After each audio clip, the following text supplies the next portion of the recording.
Dear friends, good evening. Thanks for the TEDx friends organizers for giving me this opportunity to be with you in this evening. We can avoid anything but not food. So we need to think more about food. Recently, the newspapers carry the message from New Delhi about the food security bill. Our ministers told if a person is earning more than 28 rupees in the rural area, he has jumped over the poverty line. And if he is able to earn 32 rupees in the urban area, he is above the poverty line. And some ministers have, I have heard, have come forward with an opinion. Even if he is able to earn 5 rupees, he is already above the poverty line. I can't understand why different people are speaking about a different poverty line. Instead of eliminating the poverty, they are bringing down the poverty line. In that our ministers are very capable. It makes everyone in this country to think about our future. In what way we are going to solve this food security question. And our Prime Minister has told the day of independence. And if this bill is passed, it will benefit 80 crore people of this country. That means 80 crore people are living below the poverty line. So the government has come forward to sell the wheat at the rate of 2 rupees per kilo.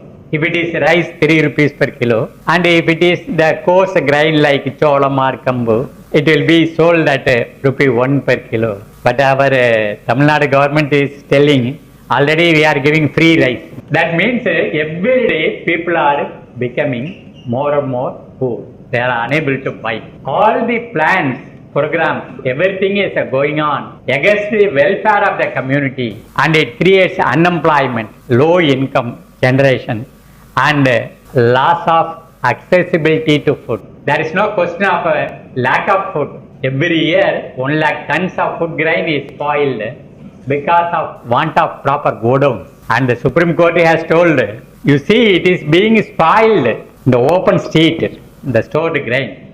You give it to the people who cannot eat properly. But the minister says it is a policy question, court cannot interfere.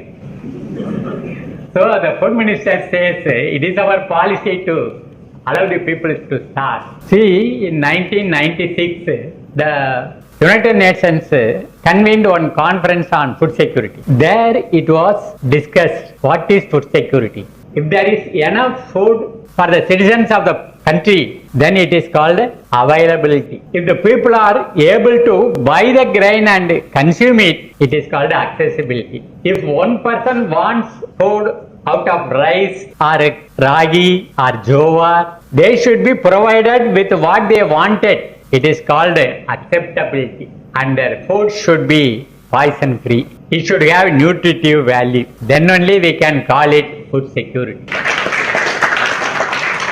In 1996, all the representatives of all the government joined together. They told the UN in 2015, we will reduce the poverty 50%. Then people like us asked them, what is your plan to the other 50% of the people who are in the poverty line? There was no answer. But after 10 years, in 2006, again UN convened one conference to review what they have done in this way of eliminating the poverty line. Not a single steps have been taken by any country to reduce the poverty line. Now, recently we went through one news. Our Prime Minister told it is a national shame. That is 43% of the children below 5 years are suffering due to lack of nutritive food. So the growth is retarded. They are suffering due to they are unable to resist the diseases. So on the outside it seems they are taking food, but those food doesn't have the nutritive value. So malnutrition is a major disease or major cause of retardance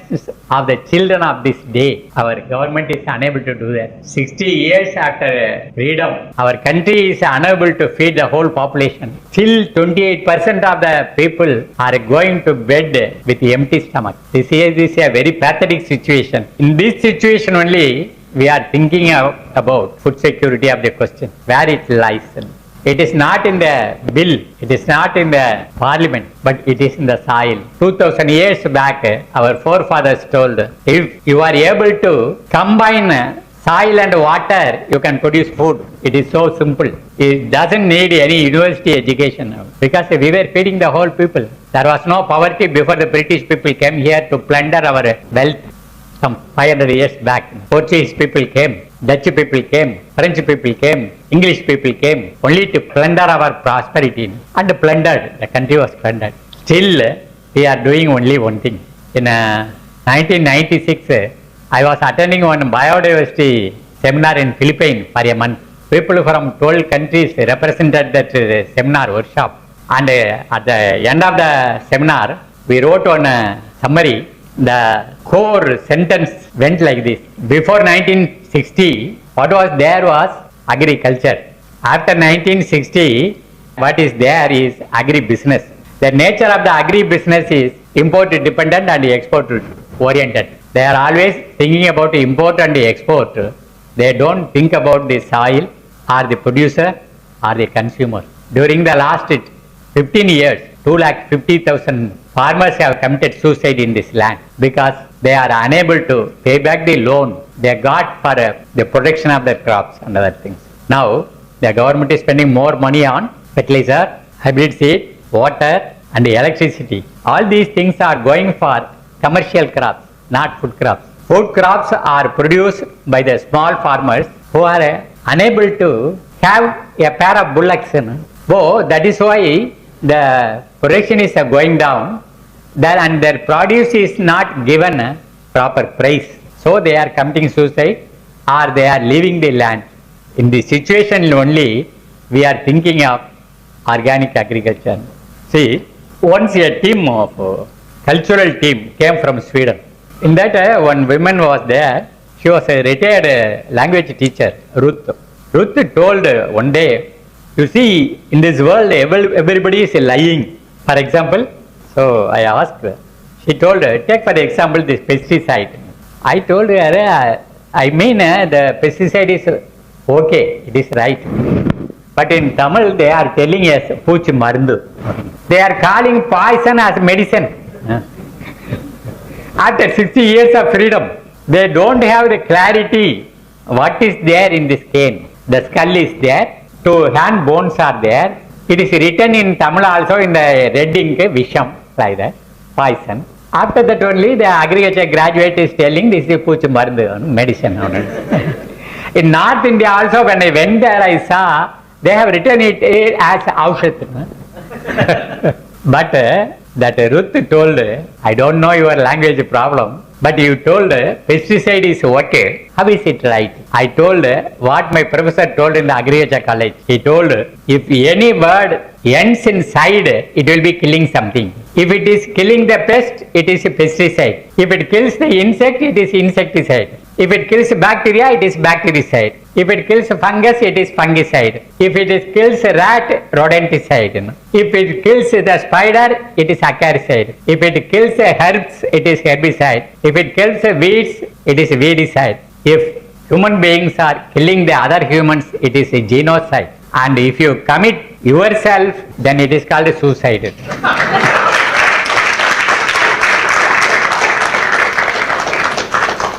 As you are clapping your hands, I thought she is going to appreciate me.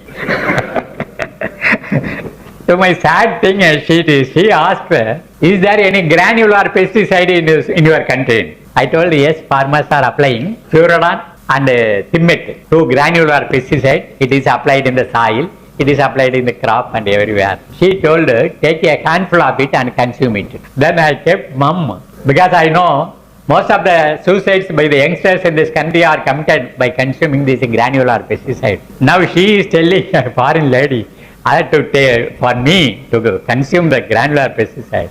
But she asked, what will happen? I told her I will die. Then she asked, if it kills you, how can you call it a pesticide? You told her, if it kills the pest, it is pesticide. But it is killing the human being. In what way it is right? Everybody in this world is lying. So I asked her, how should it be called? It should be called biocide. Then I asked her why they are calling it as pesticide. Then she told they have spent crores of dollars to build a factory and employ the scientists and to produce that poison. So they will tell anything to sell the commodity and get the profit. We should have brain in our head. So this is where we are going to think about what is food security.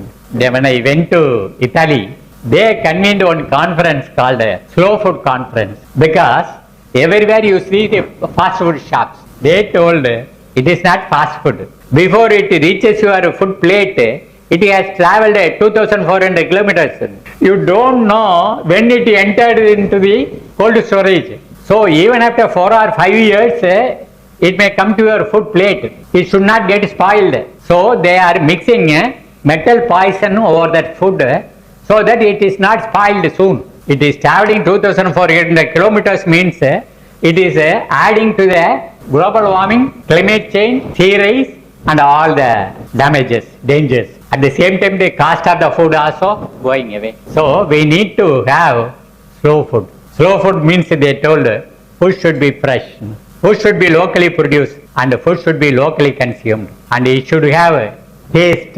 So agriculture is not an economic activity, it is a gastronomic activity.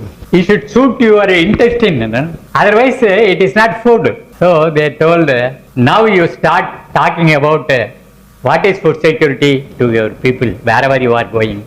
So wherever we are coming, we are talking about, and we are telling in a scientific way, unscientific truths are being broadcast throughout the country. They give the chemicals to the farmers and they say fertilizer. It is killing the life of the soil. So it is a sterilizer. Sterilizer is given to the farmer as fertilizer, and that is why he is made unable to pay back the loan and he is committing this way. You see, soil health means there are 3 things. One is physical property, another one is biological property, another one is chemical property. All these 3 properties combined together is called soil fertility. Soil fertility means living soil. Living soil means millions of microorganisms and earthworms should live in the soil very actively. Then only the plant nutrients are being released from the soil particles. Then the plant is growing and the plant is producing. They say we are giving food for the plant. You cannot give food for the plant because plants are converting the solar energy into starch, glucose energy. So we need not feed the plant, but at the same time we should see the mother earth is taken care of. A healthy soil breeds a healthy plant. Healthy plant produces healthy food. Healthy food will keep the people in good health. Mother, we need to leave the soil, all the degradable materials of plant and animal residues, then the soil will give you anything. But in order to sell all the products that are produced or manufactured in the urban area on the head of the farmers, and they don't bother about what happens to the producer. At the same time, the country is making all the people, all the consumers, patients, cancer patients, neuro patients, kidney patients, diabetic patients. So the producer is not taken care of, consumer is not taken care of, the soil health is not taken care of. This is the situation in which we have to think more intensively about the organic farming. So we are conducting training for all kinds of people, people are all ages in Nadu, that is 40 kilometers nearer to Nammalvar. Before 40 years, some cultivation was there. For the last 40 years, there was no cultivation. The soil was eroded. Now we are able to convert the soil into a productive place. So it can be done throughout the country, and we can hope if educated people enter into agriculture, we can resist all the damages that are being thrown over the head of our community. Thank you very much. Thank you for